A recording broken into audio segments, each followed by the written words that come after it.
satisfied, I'm on my way.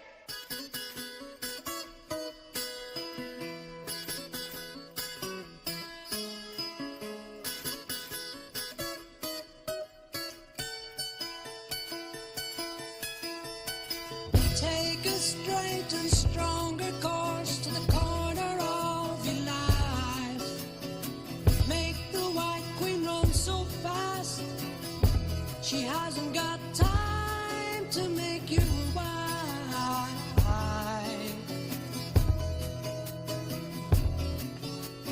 'Cause it's time with your time, and this news is captured. For the Queen to use, move me on to any black square. Use me anytime you want. Just remember that the goal is for us all to capture all we want. Yeah. Don't surround yourself with yourself. Move on back to square. Send an instant comment to me. Initial it with loving care. Yourself. 'Cause it's time with your time, and this news is captured. For the Queen to use.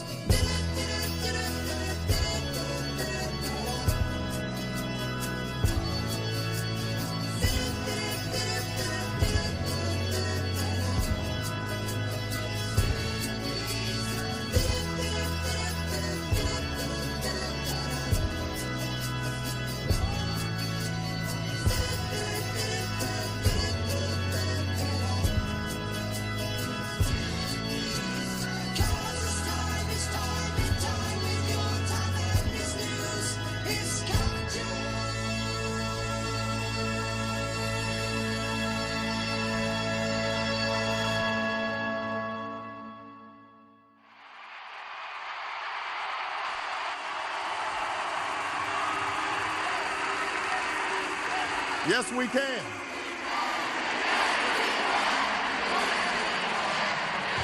Former President Barack Obama, the great deceiver, instilled so much hope in the public. Are you ready to go? Yet, as time unraveled, more and more of his word became a lie, and a setup for the deep state to roll out a massive depopulation agenda was further established. One that would have carried on had Hillary won the 2016 election. The Georgia Guidestones had been set in stone for this Freemason agenda, but over the last 7 years the agenda had been destroyed. Hillary was meant to win. At least the deep state had rigged the election so she would, but they didn't realize how much rigging they'd need to do. Because Trump became so popular, they lost. The corrupt DC establishment had lost touch with reality. Thank you. And figured because they had the media in their pocket, they truly thought they would win. Despite the lawsuit with Fox News, Dominion has a proven track record of voter fraud. See Venezuela and how the people reacted when their election was rigged. Or watch Purveywood 9, Volume 2, where I cover the 2020 election rigging in explicit detail.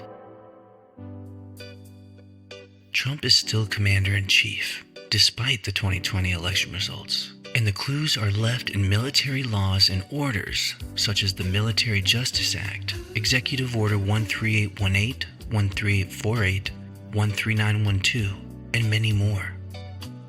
When Trump became president, he would need the aid of the world to eradicate the swamp effectively. And to get this sort of power, he used whitemail in order to give corrupt countries and individuals the chance to do the right thing. We had everything. All the documents to prove the human rights violations they had committed, including voter fraud. There has been so much confusion in the truther community regarding Donald Trump. Is he a white hat? Is he a black hat? Are we all being deceived by the great deceiver? What do you think Obama was? The moment presidential power was lost by the deep state in D.C., the military, the Alliance of World Generals, and UN Security Council understood they had 4 years to set the groundwork for the plan that would ultimately drain the swamp and free the world from a future of tyranny under a one-world government. What so many failed to realize or give importance to are the details that show exactly how Trump, through executive orders and laws, took the necessary steps to protect our democratic republic and, more importantly, expose and eradicate the deep state that had been growing like a cancer throughout the world. The U.S. was placed under the crown with the 1871 Organic Act. The bar was quickly established thereafter, and what we know as the U.S. Democratic Republic became a corporation. What the military and Trump are doing now is bankrupting and dismantling that corporation. It may or may not have crossed your path, the famous capitulation tour, where Trump toured the world and met with every superpower, and was given a royal display of submission by each one. What would make each superpower submit to Donald Trump? Well, we had everything. Black hats use blackmail, and white hats use whitemail, where the latter uses information to force people into wrongdoing. The former uses information to give the chance of right doing. So what if I told you Donald Trump is still Commander-in-Chief? I can hear loads of people thinking, of course he is. The election was rigged. You are correct, but it goes much deeper than that. I can also hear a crowd of you thinking, well, no, he's not president. And if he is, explain everything. Explain Biden's presidency. Explain the vaccine. Explain why this is happening. There is a big difference between president and Commander-in-Chief.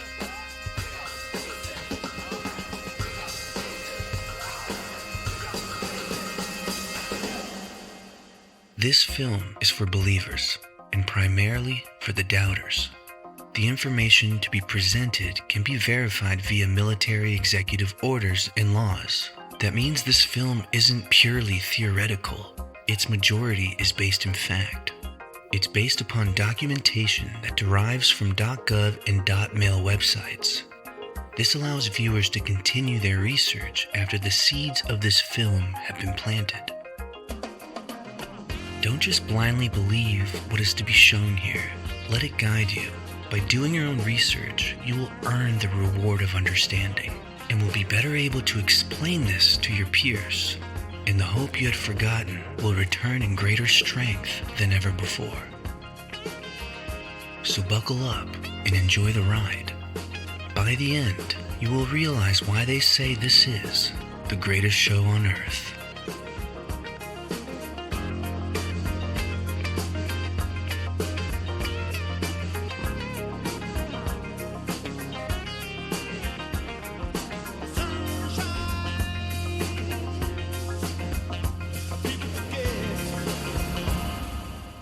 To really understand current events, it's important to first get a grasp on the past. The Organic Act of 1871. On February 21st, 1871, the 41st Congress passed legislation entitled An Act to Provide a Government for the District of Columbia. This is known as Act of 1871. By this action, and with no constitutional authority, a separate form of government and constitution was created for the 10 square miles of land known as the District of Columbia, or Washington, D.C. Incorporated. The original U.S. Constitution was entitled the Constitution for the United States of America. The Act of 1871 changed that title to read the Constitution of the United States of America. By changing the title and the capitalization of the Constitution, the people were removed from this new Constitution. This new Constitution serves only for the corporation of the United States and not for the people of America. The people now have no rights or freedoms, no ownership of property, no right to travel, no right to marry, no right to do business. They are only debt slaves who must serve the corporation. Slaves have no rights. only privileges and permission to live on their master's property. Should they try in any way to use the corporate constitution, they will be charged with criminal trespass because they are not a party to this private contract entitled the Constitution of the United States of America. Our Constitution explicitly states that no citizen shall pay any direct tax to the federal government. Why are the citizens in all our sovereign states forced to pay federal income tax, which is collected by a foreign corporation of England called the Internal Revenue Service, the IRS? Our Constitution explicitly states that our currency is to be backed fully by gold and silver, and that our banking system is to be under control of the Treasury of the United States of America and the Congress. Why is it that I cannot receive gold or silver coin for my currency at my bank? Why does our paper money say Federal Reserve note and not gold or silver certificate as it once did? Why are our banks called Federal Reserve banks and not U.S. Treasury banks? Why is the Federal Reserve bank system owned by a British foreign corporation and controlled by the 13 most wealthy families of our world? The strength of a nation's currency is based on the strength of that nation's economy. And the American economy is by far the strongest in the world. Accordingly, I have directed the Secretary of the Treasury to take the action necessary to defend the dollar against the speculators. I have directed Secretary Connally to suspend temporarily the convertibility of the dollar into gold or other reserve assets, except in amounts and conditions determined to be in the interest of monetary stability and in the best interest of the United States. Do you understand this is why you are charged fees to travel, to marry, to do business, or even visit corporate parks? Do you understand why you must pay income tax, bank interest, and lose all your collateral in foreclosure? Do you understand why you lose in court? Why your family has no privacy or security? And why the feds are all over the 50 states? The deep state blossomed in Washington, D.C. For over 100 years, it's become a nest bed for highly corrupt, power-seeking individuals, all working for the 13 most wealthy families in the world. This is the swamp. Draining the swamp that's been growing for over 100 plus years requires a multi-layered operation that in order for it to be pulled off, it can't look obvious. It's done behind the scenes and requires a lot of thought, planning, organization, and most importantly, time. Why is it taking so long? Have you ever heard of Stockholm Syndrome? It's a condition in which hostages develop a psychological bond with their captors. We are those hostages. The brainwash of 100 plus years has a large portion of the public willing to fight for their captors. To prevent civil upheaval, the operation to take down the deep state had to include the eradication of years of brainwashing propaganda from the collective human psyche. How dare you! Thankfully, many are awake, and as of 2023, many more are awakening. Therefore, this operation isn't going to be published on the news. Not yet, at least. But knowing all this allows us to read in between the lines regarding current events, which include military executive orders, national emergencies, Trump's capitulation tour, COVID-19, and January 6th. They don't call this the Great Awakening for nothing.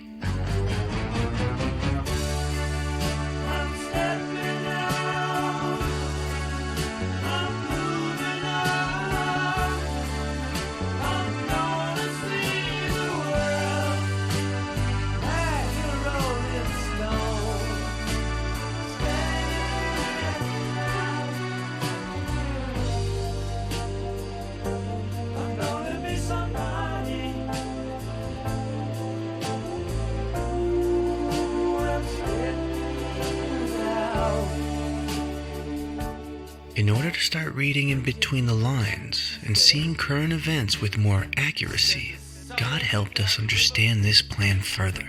With the help of military veteran Derek Johnson, his analysis of sequential events regarding military action and President Trump's executive orders and national emergencies, and even Biden's continuation of those orders, we clearly see Donald Trump is still Commander-in-Chief under the continuation of government, also known as devolution. And because of national emergencies kept active by President Biden, which are in complete discordance to what Joe Biden has stood for his entire political career, it's very obvious, once it clicks, the military, not DC, and with the Constitution put on pause, is in full control. What you're about to see is a detailed outline of military law, executive orders, and Trump's whereabouts throughout the world, all starting from 2015. When put together sequentially, it'll make sense, the order of events that took place to set the stage for the greatest show on earth. Today's ceremony, however, has very special meaning, because today we are not merely transferring power from one administration to another, or from one party to another, but we are transferring power from Washington, D.C., and giving it back to you, the people.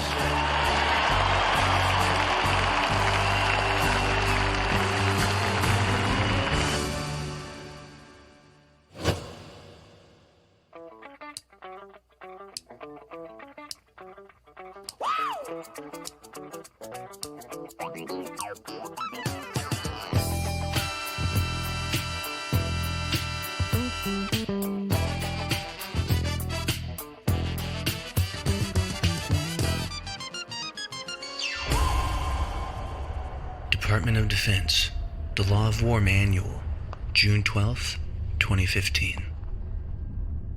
The Law of War Manual is the Department of Defense's war manual. It was signed on June 12, 2015. It's a combination of military and federal lawyers who took the Lieber Code of 1863, Geneva Conventions, Hague Conventions, Nuremberg trials, the Law of War manuals from the United Kingdom, Canada, Germany, and Australia, and all the strengths of those to strengthen the Uniform Code of Military Justice, which is military law.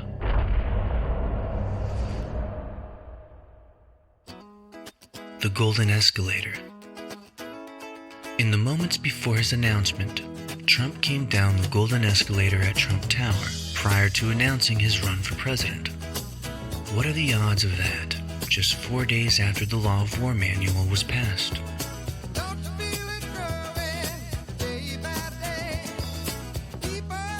The Military Justice Act of 2016 was the Supreme Court clarifying military laws and courts are separate from civil laws and courts. It clarifies military personnel are different from civil. Federal Continuity Directive 1, January 17, 2017. The Federal Continuity Directive 1 was signed 3 days before Donald Trump took office. Looking into the appendix, it defines devolution and reconstitution. To help you understand further, we must understand devolution, also known as reconstitution.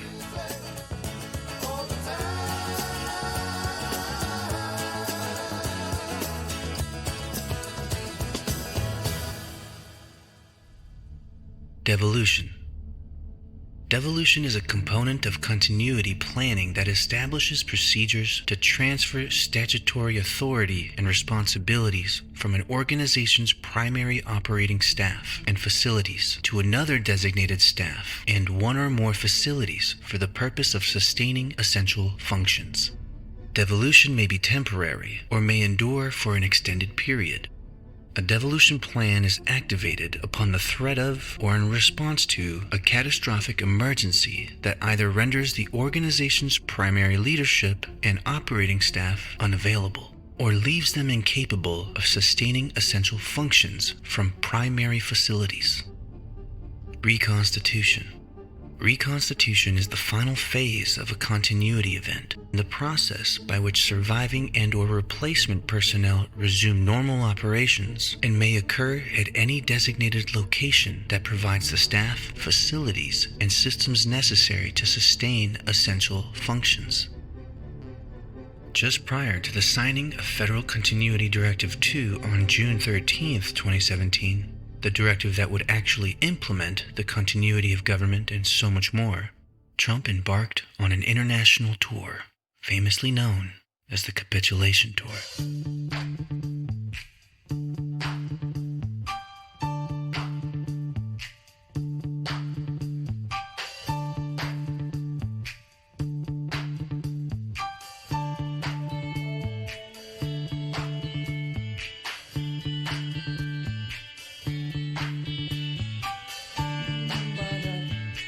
Saudi Arabia, the sword dance, May 20th, 2017.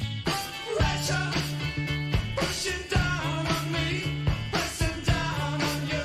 No man has fallen under pressure. The burns are building down, streets are falling into, puts people on streets. For Trump to be the only U.S. president to be involved in a Saudi Arabia sword dance is pure symbolism. This was symbolic of going to war together. The history and significance of sword dancing is important to note. The most common Arda in Saudi, called the Najdi Arda, initially performed by Arab warriors in the central Najd region of Saudi before meeting their enemies on the battlefield. Sword dancing was a way for the men to display their weaponry and show their heroic spirit. The Najdi Arda also recalls the battles led by King Abdulaziz Al Saud, the founder of Saudi Arabia. Trump came to Saudi with folders displaying the military had everything on their corruption. The only way out of their heinous crimes was to bend the knee to the U.S. and to capitulate, a vow to bring down the New World Order together. And what better way of showing their submission than with an honorable sword dance? Having Saudi Arabia on board meant the first sign of the deep state pyramid had collapsed. 2 days later, Trump would go to Israel to do the same.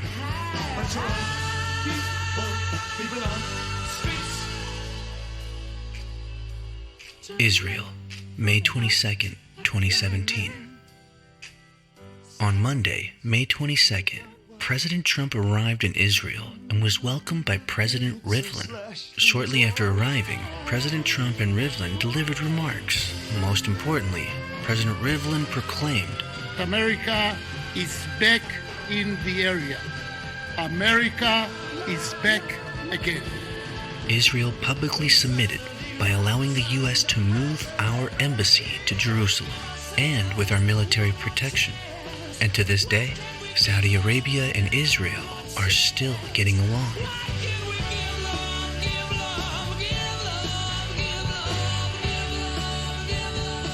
Make note that Trump visited the Wailing Wall just prior to Israel moving their embassy. If you've ever heard people falsely claim Trump a Jesuit, this is where the false interpretation comes from. Many researchers are short-sighted. It makes them lazy, and they pause their ambitious research at this wall. Pun intended.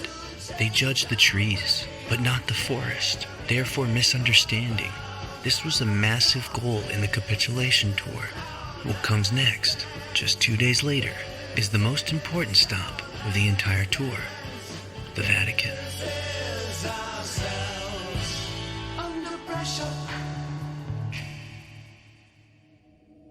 Trump left Israel and flew straight to Rome, May 24th, 2017.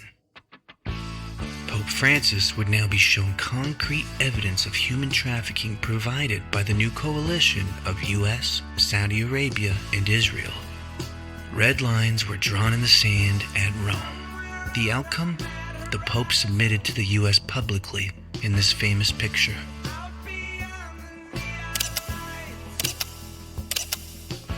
The Pope wasn't happy. You should find the picture of him visiting the Pope. It took 650 planes to remove our gold from the Vatican Bank. Think he's always frowning like that? Have a look when Pope Francis was visited by Obama.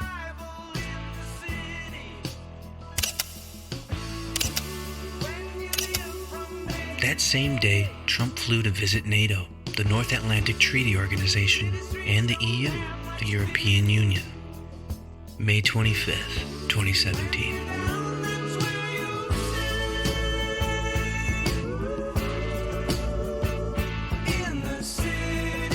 The EU is a unique and essential partner for NATO, as the two organizations share a majority of members, have common values, and face similar threats and challenges. EU leaders publicly submitted when Trump walked in late like a boss.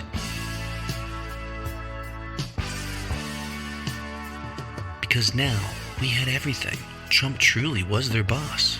Both the EU and NATO now realized they have it all, and were instructed to stand down on Brexit and pay more for NATO. Now with the Middle East and European powers of the pyramid submitting, a monumental move forward could happen. That move was the implementation of the continuation of government.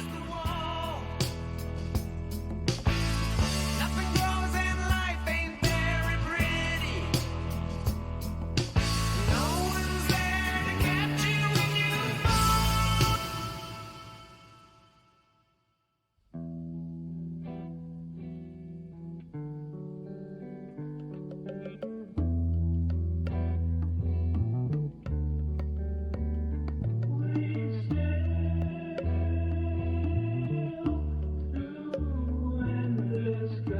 Federal Continuity Directive 2, June 13th, 2017. FCD2 outlines requirements and provides checklists and resources to assist federal executive branch departments and agencies in identifying and assessing their essential functions through a risk-based process, and in identifying candidate primary mission essential functions that support the national essential functions. In short, FCD2 provides the implementation protocols for the continuation of government and so much more. Just 4 months later, after getting wind of what Trump was doing, the deep state cabal tried to strike back. The Las Vegas Massacre, October 1st, 2017.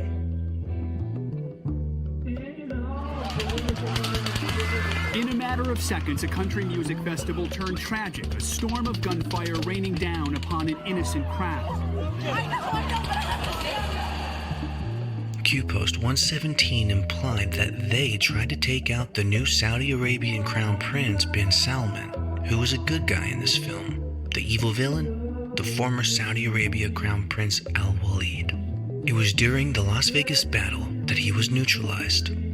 Al Walid just happened to control Twitter. Now, we control Twitter, or X. Contrary to what I believed in the past, this points to Elon being a white hat. It's pretty obvious when you pay attention to what he's saying. Elon, you tweeted this thing about George Soros. Well, I'm looking for it because I want to make sure I quote it properly. But I mean, you know what you wrote. But you basically It reminds me of Magneto. This is like, calm down, people. This is not like made a case out of it. You also you said he wants to erode the very fabric of civilization, and Soros hates humanity. Like, when you do something like that, do you? Yeah, I think that's true. That's my opinion. Okay, but why share it? Why share it? Especially because, why share it when people who buy Teslas may not agree with you, advertisers on Twitter may not agree with you? Why not just say, hey, I think this. You can tell me, we can talk about it over there, you can tell your friends, but why share it widely? I mean, this is freedom of speech. I'm allowed to say what I want. You absolutely are, but I'm trying to understand why you do, because you have to know it puts you in the middle of the partisan divide in the country. It makes you a lightning rod for criticism. I mean, do you like that? People today saying he's an anti-Semite. I don't think you are. No, I'm definitely. I'm like a pro-Semite, if anything. I believe that probably is the case. Yes. Why would you even introduce the idea then that would be the case? I mean, we don't want to make this a George Soros interview. No, God, no. I don't want to at all. But what I'm trying, even came up though in the annual meeting. I mean, do your tweets hurt the company? Are there Tesla owners who say, I don't agree with his political position and I know it because he shares so much of it? Or are there advertisers on Twitter that Linda Yaccarino will come and say, you got to stop, man. Or, I can't get these ads because of some of the things you tweet.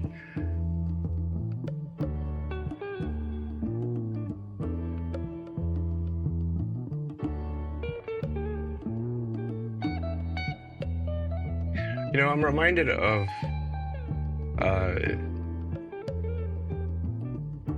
there's a scene in The Princess Bride. Great movie. Great. Where he confronts the person who killed his father. And he says,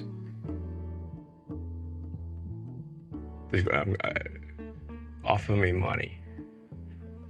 Offer me power. I don't care.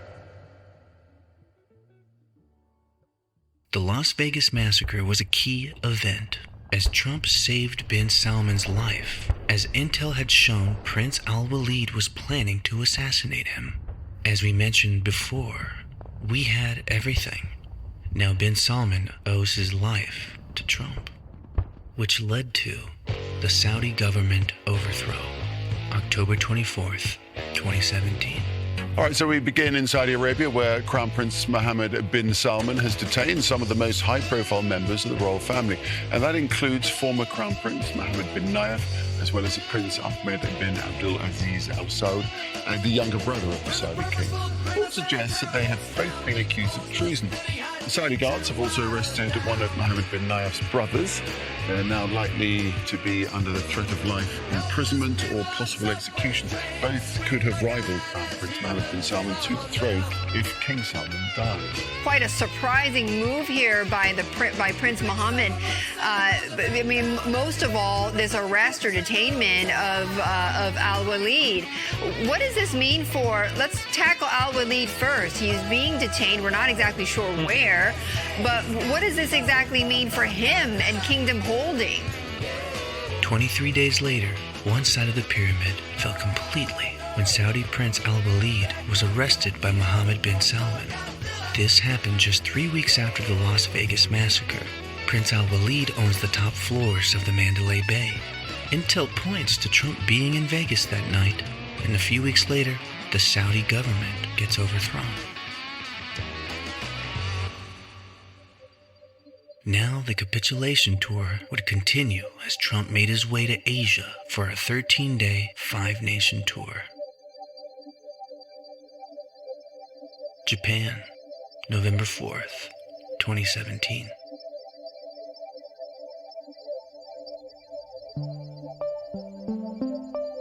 The effect of Trump's visit had the Japanese emperor removed. This was the first in Japanese history. Just 1 month after Trump's visit, the Japanese cabinet finalized their decision and suggested that April 2019 would be a good date for Japanese Emperor Akihito's official abdication.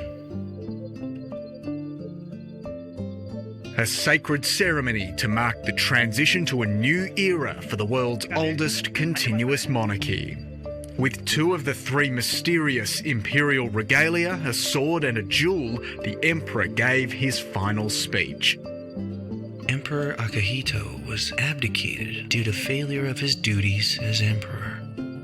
And the symbolism of Japan's submission was when they allowed Trump to become the first ever U.S. president to hand out the sumo champion trophy. Alas, another old house family removed from control. South and North Korea, November 7th, 2017. Trump left Japan and flew to South Korea. Just weeks prior to arrival, the nuclear research mountain in North Korea collapsed, killing their nuclear scientist. During the latest test in September 2017, a bomb believed to have an explosive yield of 100 kilotons set off a powerful explosion. It caused an initial 6.3 magnitude tremor and triggered several more earthquakes in the weeks that followed. Was this to remove the nuclear threat? Was it to intimidate Kim Jong-un? Could it have been both? What Trump said in his speech to the South Korean Assembly pairs well with what happened in North Korea just weeks prior. This is a very different administration than the United States has had in the past. Today, I hope I speak not only for our countries, but for all civilized nations. When I say to the North, do not underestimate us and do not try us. I also have come here to this peninsula to deliver a message directly to the leader of the North Korean dictatorship. The weapons you are acquiring are not making you safer. They are putting your regime in grave danger. Every step you take down this dark path increases the peril you face. It would be only 18 months later that Trump would become the first U.S. president to cross the border into North Korea. At one of the most militarized borders on Earth, an historic handshake. Good to see you again. I've never expected to meet you at this place. A US president, a North Korean leader, and an extraordinary invitation. If Your Excellency take a step forward, you will be the first US president to cross this line.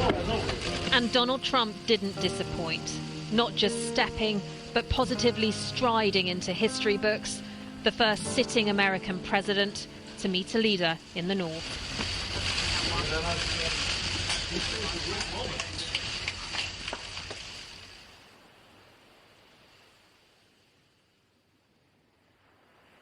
China, November 8th to 10th, 2017.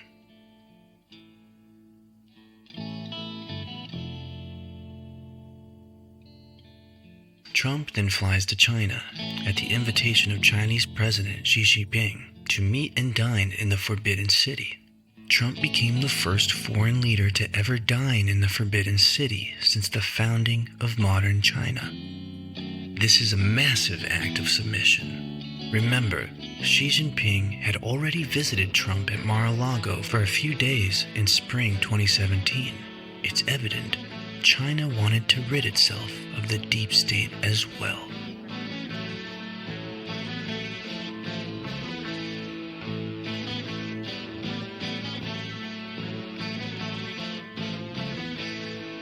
Two days later, on November 12th, 2017, Trump visits Vietnam.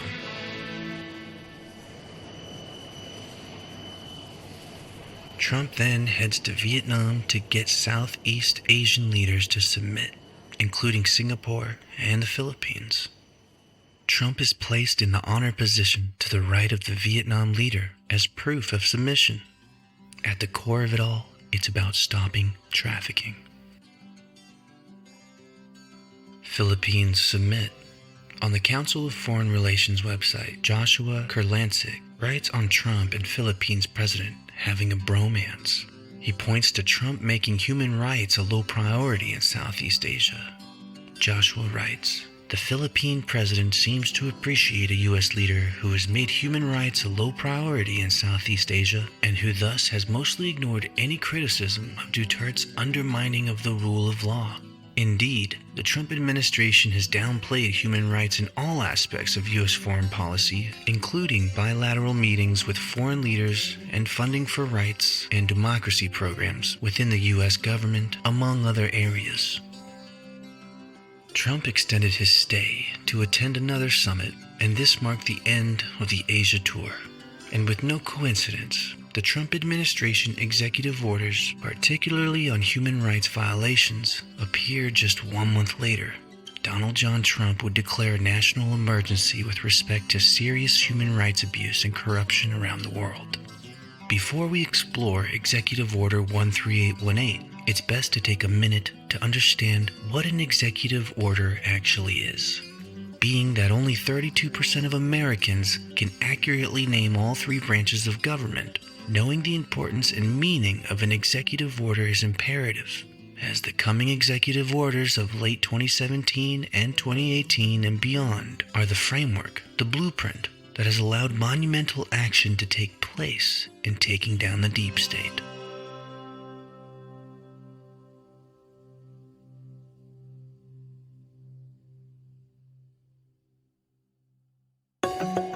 The power of the pen. With just their signatures, U.S. presidents can issue executive orders, documents that direct the actions of the federal government. They have the force of law. There are limits on the president's ability to issue orders. The order must specify what authority is used to make it, either the Constitution or a law. Executive orders can be overturned. Courts can rule them unconstitutional. Congress can refuse to spend money to carry out an order. Congress can pass legislation to invalidate them. Future presidents can undo an order by issuing a new one. All U.S. presidents except one, William Harrison, who died after 1 month in office, have issued at least one executive order. And some executive orders make history.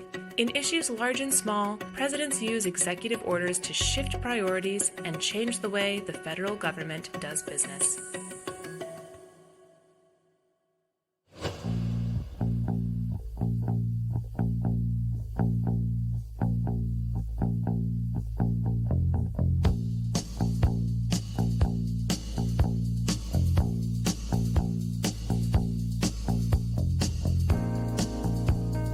Executive Order 13818, December 20th, 2017. By Executive Order 13818, the President declared a national emergency with respect to serious human rights abuse and corruption around the world, and pursuant to the International Emergency Economic Powers Act, which is 50 U.S. Code 1701, took related steps to deal with the unusual and extraordinary threat to the national security, foreign policy, and economy of the United States.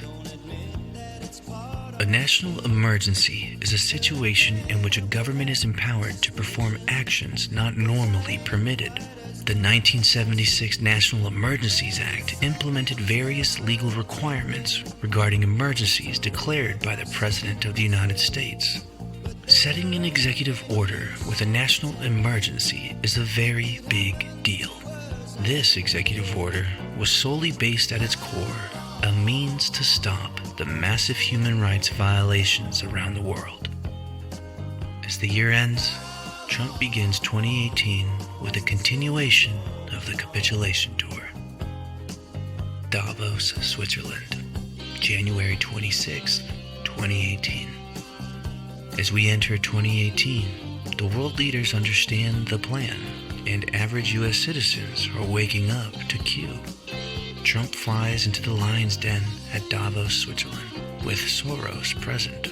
All the largest global CEOs and bankers submit to Trump at Davos, and you can see Trump has been given the seat of honor right in the center. The CEOs and bankers understood what you understand now. They knew the U.S. was under military control, and to survive, they had to play ball. Trump stated, "The world is witnessing the resurgence of a strong and prosperous America." And just 2 months after, on a Trump-approved submission trip, Mohammed bin Salman heads to Silicon Valley, a valley where Saudi Prince Al-Walid no longer held superiority. Mohammed bin Salman tours Silicon Valley, March 20th, 2018. With the takedown of puppeteer Al-Walid, Crown Prince bin Salman goes on a Trump-approved submission trip to all the CEOs formerly owned and controlled by the Saudi Arabia side of the pyramid: Google, Apple, Twitter, Facebook, Microsoft. Donald Trump has set the chess table properly by assembling a worldwide task force that would essentially team up with the U.S. military to drain the swamp.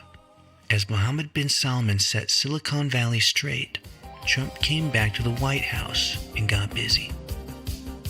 From January to December of 2018, Donald Trump would publish 37 executive orders, from Executive Order 13820 to Executive Order 13856.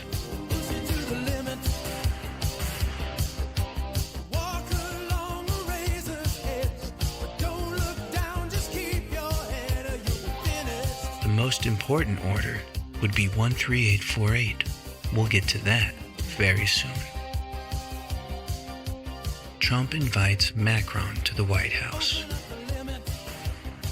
Macron is married to one of the deep state, and he worked for the Rothschilds, yet he completely submitted to Trump in these photos.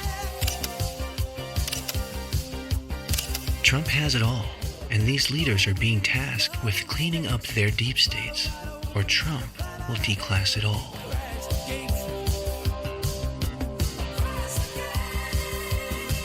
The Queen submits.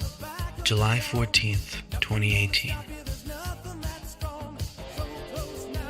The Queen submitted to Trump when she allowed him to walk in front of her during a review of her honor guard. Then, she placed Trump under her sigil in the center position. Then, she had him sit in Winston Churchill's chair. Total submission photos. As Trump continues on his global submission tour, he visits Norway to meet Putin. July 25th, 2018. In that famous summit, Putin throws Trump a soccer ball and says, "The ball is in your court." Absolute submission. The entire world is playing ball now.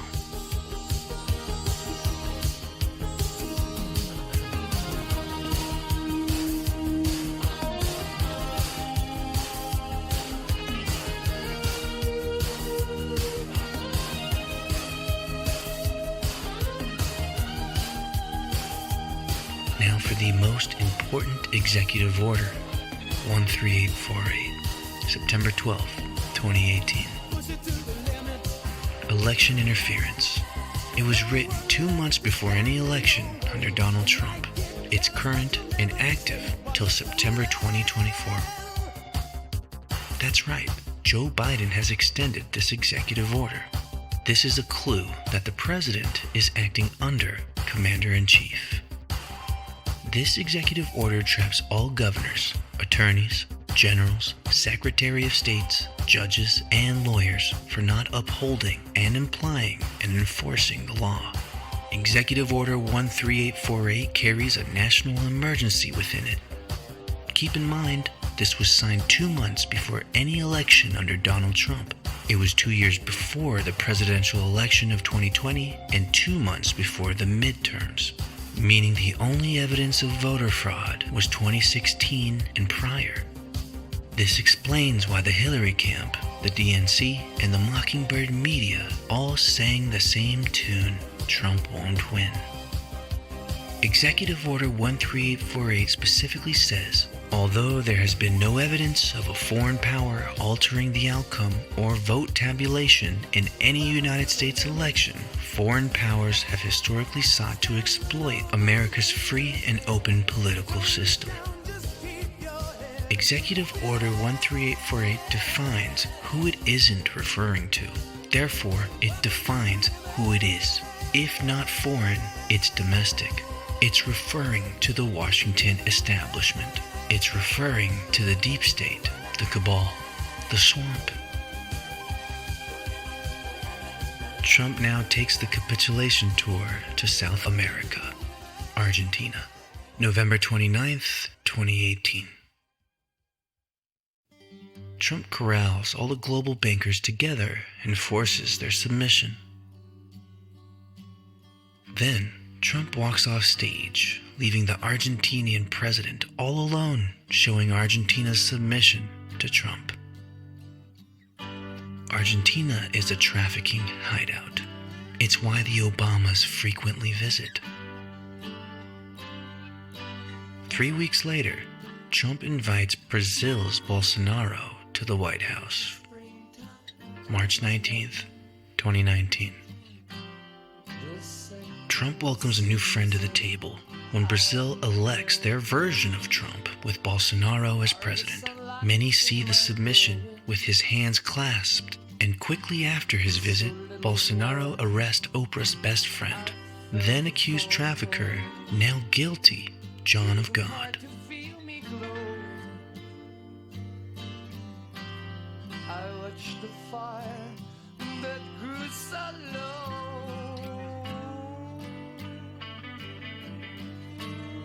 Theresa May, May 24th, 2019.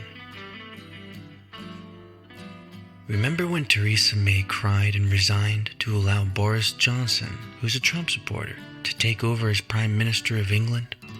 May owes her life to Trump. intel hinted that Trump alerted May to a hit on her by the deep state. So much to be optimistic about. I will shortly leave the job that it has been the honour of my life to hold. The second female Prime Minister, but certainly not the last. I do so with no ill will, but with enormous and enduring gratitude to have had the opportunity to serve the country I love. She's crying because they were going to kill her, and she was saved by Trump.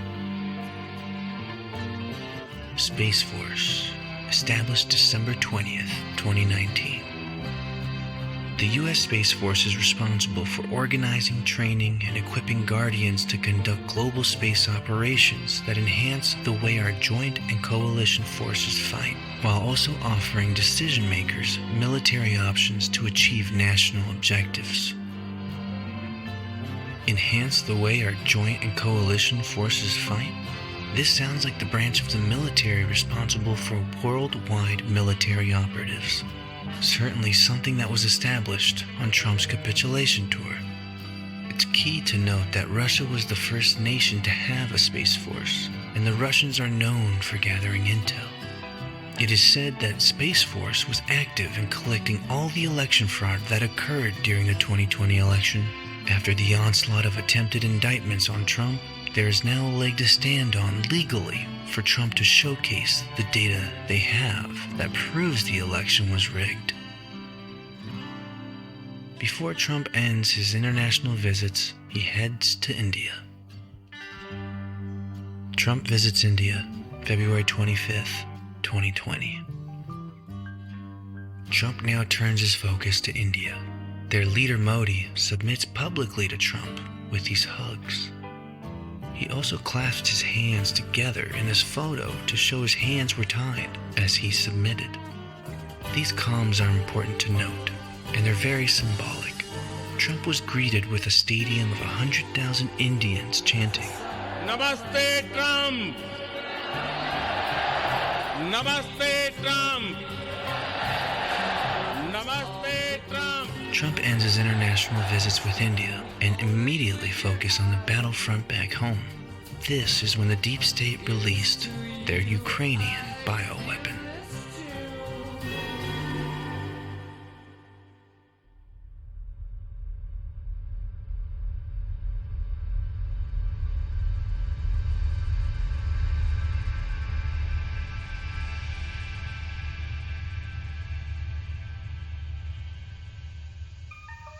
COVID-19, March 13th, 2020. Chaos and division equals power acquisition.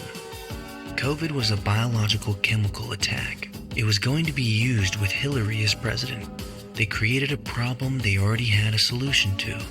When you know Bush Jr. wrote presidential directives for federal continuity, and even more damning, when you apply that Obama wrote an executive order in 2009 that specifically says, establishing federal capability for the timely provision of medical countermeasures following a biological attack. Along with mainstream news sources, Bill Gates talking about pandemics and vaccines in 2012, it's very easy to see what was going to happen. How it happened is what you need to understand. The military and World Alliance of Generals gave all the Washington establishment via Congress the chance to do what was right for humanity, but they didn't. They had their rats in Ukraine relinquish these attacks. It wasn't China. There's multiple cities in Ukraine where biochemical labs are, those that Russia's bombing, with the name China attached to the Ukrainian spelling. It all ties in and makes sense when you apply the timelines and facts. On March 13, 2020, Trump declared a nationwide emergency under the Robert T. Stafford Disaster Relief and Emergency Assistance Act, authorizing assistance administered by the Federal Emergency Management Agency, or FEMA, the first known instance of FEMA serving in such a role for a public health incident. So, Russia is just annihilating and bombing Ukraine for no reason, or just because they want their land back? And that requires this kind of list from your taxpayer money? It doesn't make sense. Instead, if you flip the scenario and apply the facts, it makes plenty sense. Obama wrote 3 executive orders for Ukraine in 2014. VP Biden made 7 trips in 7 months to Ukraine in 2014. In 2014, there was not a traditional election held in March. It was called a snap election, when Poroshenko won the first round and there wasn't a second. Obama congratulated him 2 days after that election. Ukraine broke the CIS treaty in 2018 with Russia. Putin hands the soccer ball to Commander-in-Chief Trump in 2018. Russia doesn't participate in the World Cup 2022. Not participating in one of their most loved sports? The soccer ball represents the ball is in your court, Mr. President. You tell me what you want me to do. Commander-in-Chief Trump never started any wars. He got Russia to bomb these Nazi-ran biochemical labs. The only Ukrainians fighting in Russia are Nazi soldiers, defending these biochemical labs that the United States criminals were funding. Clinton, Bush Jr., Obama, Joe Biden, Nancy Pelosi, John Kerry, Mitt Romney, and the list goes on. Hunter Biden is now under serious investigation. Pause for 1 second and realize that the majority of what you see coming from the mainstream is actually military controlled. The same time Hunter is being investigated is the same time Trump is being indicted, which is the perfect setup for all red pills to fall like rain at the same time. Luckily, COVID wasn't as bad, as they've skewed the numbers, and the majority of those vaccines were saline. The military knew what was going on and did everything to prevent as much as they could. The rest of it is to wake us up. It wasn't fun for anyone. This is war, and it's up to you to understand who's who and the blueprint. Just think back to friends and family members who are so distant from your point of view, that are now getting closer to it by simply observing the sheer fuckery of the last 2 years. The Fed submitted. March 15th, 2020.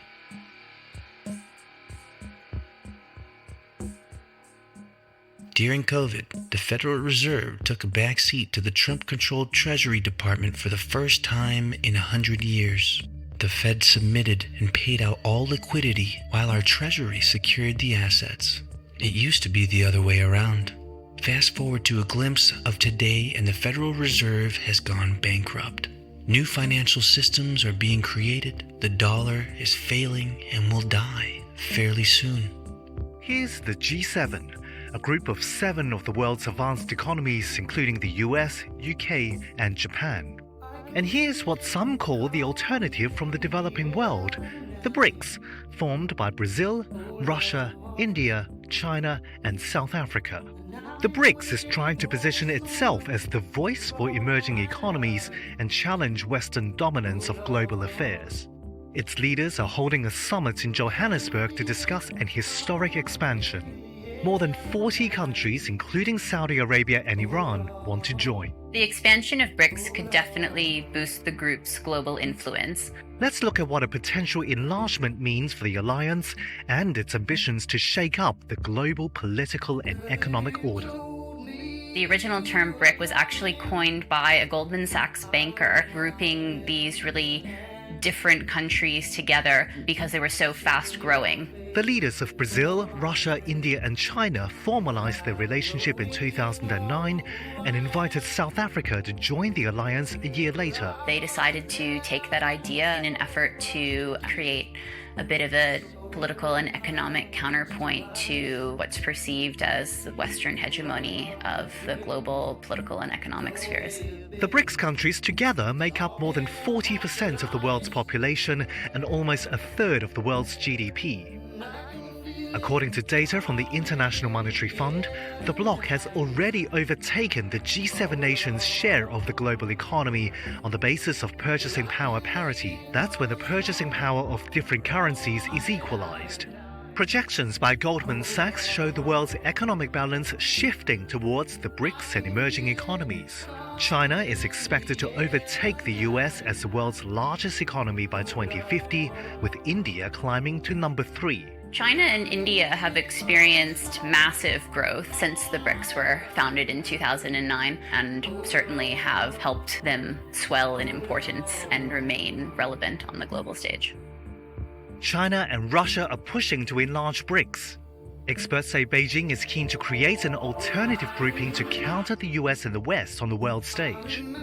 China has been bullish on expanding BRICS for some time, and they're particularly keen at the moment because of the trade tensions with the US looking to diversify its supply chains away from China.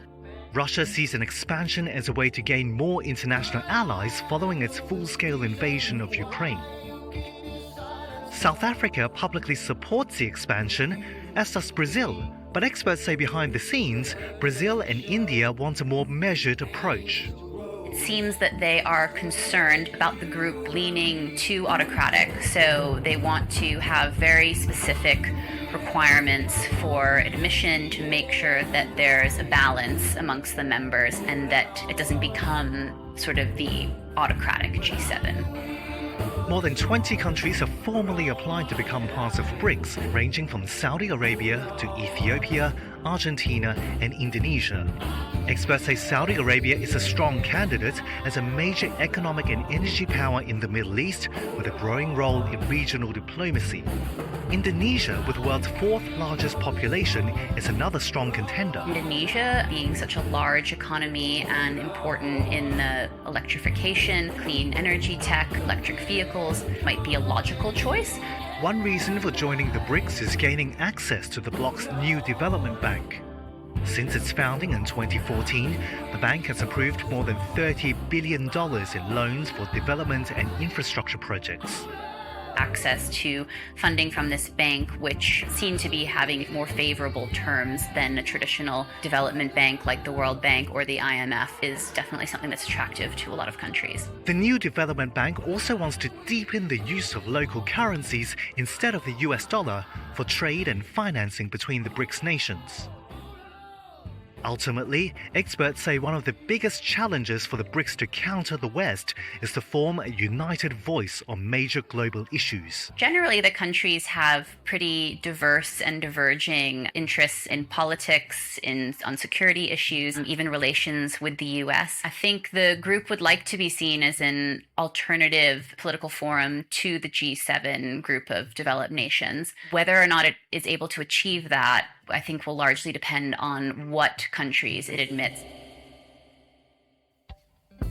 Executive Order 13912, March 27th, 2020.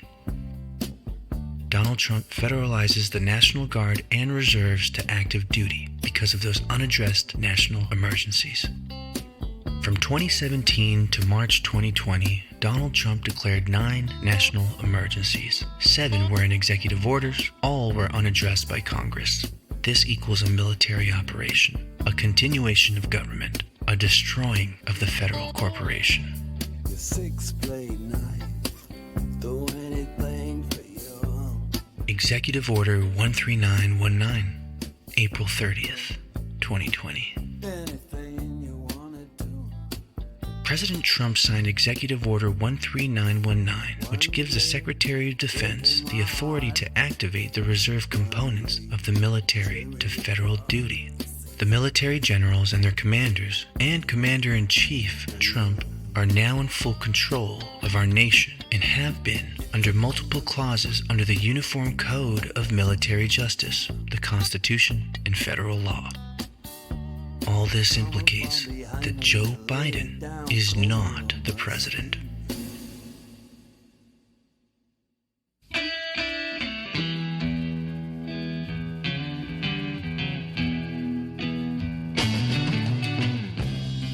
Hey Joe, where you going with that gun in your hand?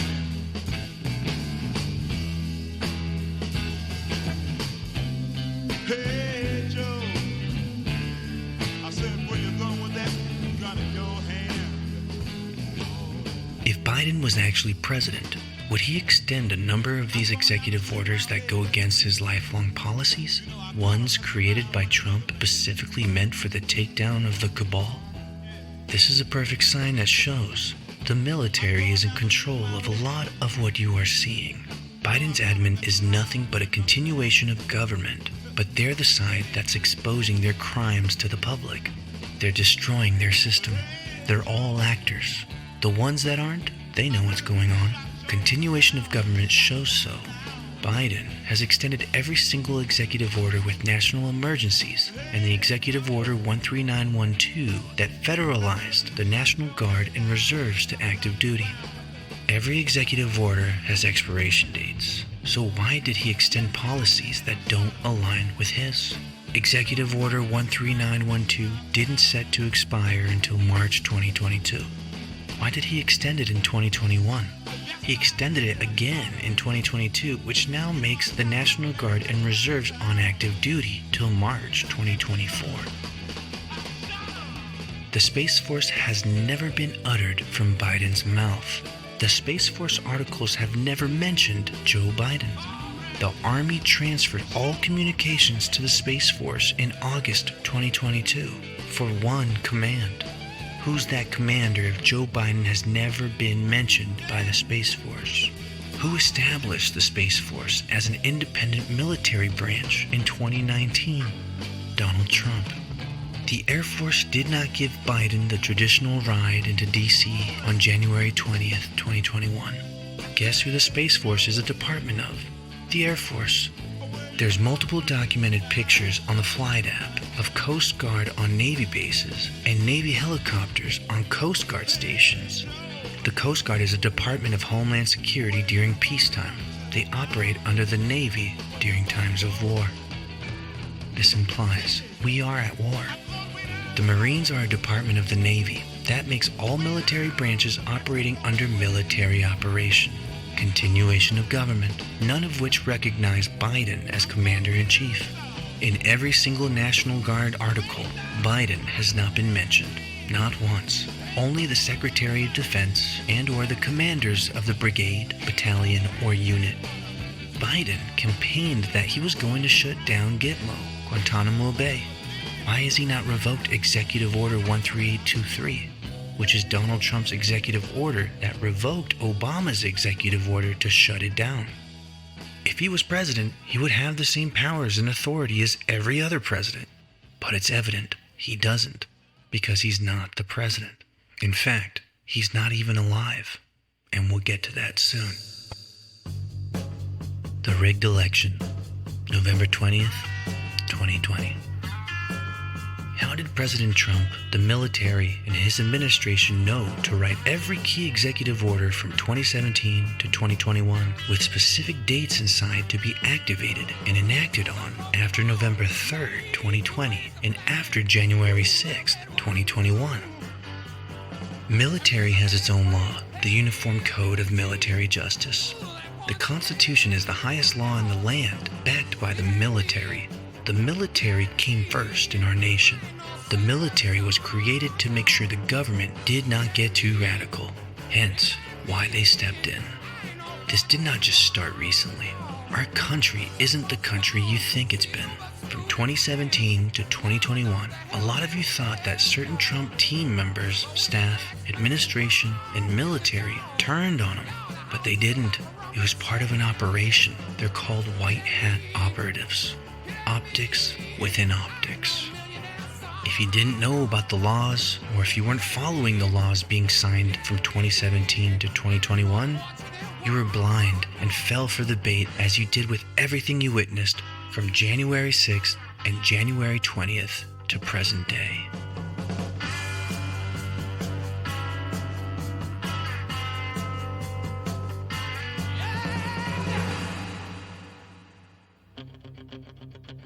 January 6th, 2021.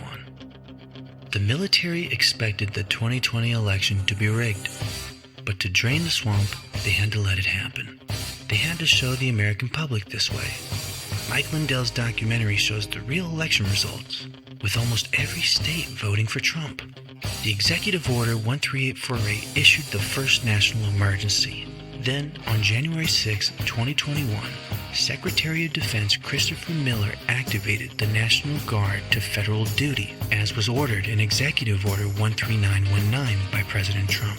All of those actions also signified President Trump's war powers of the president via 47 U.S. Code 606, Title 10 of the United States Code, the invoking of the Insurrection Act of 1807, Title 32 of U.S. Code, extended President Trump's power as president according to those codes in Articles 2 and 4 of the Constitution.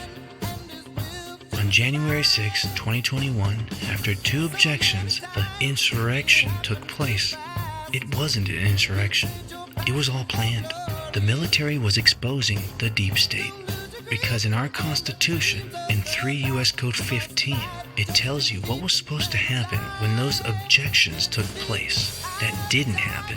When they came back in, they just rushed right on through and counted the votes. They were supposed to go into a special chamber, go read through 3 U.S. Code 15. Congress, swamp, the rhinos and dinos broke 18 U.S. Code 2381, 2384, and 2385, and 52 U.S. Code 20511. Executive Order 13848 traps all governors, attorney generals, secretary of states, judges, and lawyers who do not uphold or apply the laws that were put into place, so they chose what side of the line they were on. To understand further, you can watch my film, The Flight of the Bronson Brothers, a group of 4 famous trumpet-playing brothers who sued Congress for not upholding their oath. Their fight still continues, and you can catch up on that fight on goodlion.tv.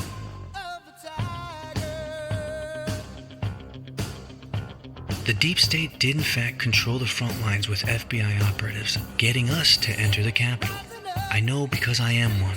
I faced corrupt judges, correctional officers, and lawyers who all tried to bash my spirit, but only made it stronger. These are the corrupt judges and lawyers who chose to stay on their side. They will regret doing so. This is a multi-layered operation of all the things that the swamp is being drained from. January 20th was also a very important day, as it was the funeral of Joe Biden. That's right, all right in front of our faces. Joe Biden's funeral, January 20th, 2021. President Trump received the full military and constitutional regulated inauguration ceremony with the Presidential Salute Battery, 3rd Infantry, also known as the Old Guard, with a 21-gun salute, with the playing of Hail to the Chief as he flew off in Air Force One post 11:59 and 59 seconds a.m. as the 20th Amendment specifically says a president's term is to end and begin at noon. Joe Biden had 3 cannons, 9-second intervals, 21 guns, and the first shot was a dud. So 20 guns? And this was at Arlington National Cemetery. If you go to arlingtonnationalcemetery.mil, it specifically says the 3 Valiant salute is not to be confused with the 21 gun salute. Joseph Biden received a full-grade military funeral service. He didn't get to ride in Air Force One. He raised his right hand at 11:47 a.m. Eastern Standard Time, which is a violation of the 20th Amendment. I'll never look into your eyes again.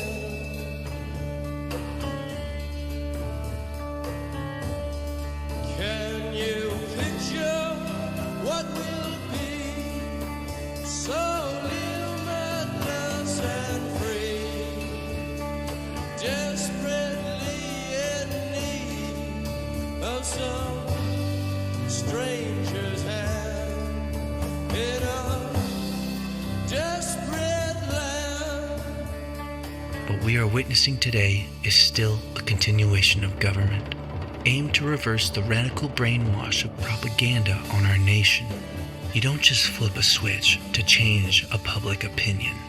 You orchestrate an entire movie, a show, where the world becomes a stage, in order to create the proper outrage and insight, knowledge that enables people to break away from a hypnosis of division. America is like an innocent child that was kidnapped by a dark satanic cult of criminals and pedophiles, using its power to effect worldwide change in its favor. 10 years ago, not many people would be able to grasp this information, but through Trump's presidency, COVID-19, the 2020 election, January 6th and January 20th, and the deep state in Ukraine, we've woken up. We've realized blindly putting faith into government has become our greatest fault, and that paying attention matters. The last 100 plus years, Americans were sold to a corporation, losing the true meaning of what being an American is and was all about. Many naysayers out there around the world know nothing about being American, while at the same token, there are just as many patriots in every country of the world because they too have national pride in their country and can see that ridding the deep state of the U.S. is ridding the deep state of the world. You see, we all have something to unite for. We may fear a united one-world government, as we should, but inviting a one-world patriotism is what can unite us all together. Rejoining in the fact that we all have our individualism, but our collectivism is what makes us stronger as individuals. Many people stop short at their brief, "we're all on the same side" rhetoric. Yet, can one truly watch this entire movie and still believe that? The thirst for knowledge, the hunger to understand, when lost, becomes the closing time for both heart and mind, and it becomes evident. Those are the ingredients that make a doom and gloomer. They stopped their research long ago. But not you. You didn't. You now have the tools to understand everything you are seeing happen around the world. It will take thought. It will take your own research. It may take open-minded conversations, painful ones, but together we are collectively the audience of the greatest show on earth, The Great Awakening. Keyboard warriors, you know what to do.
Forget the day and dream of a girl I used to know.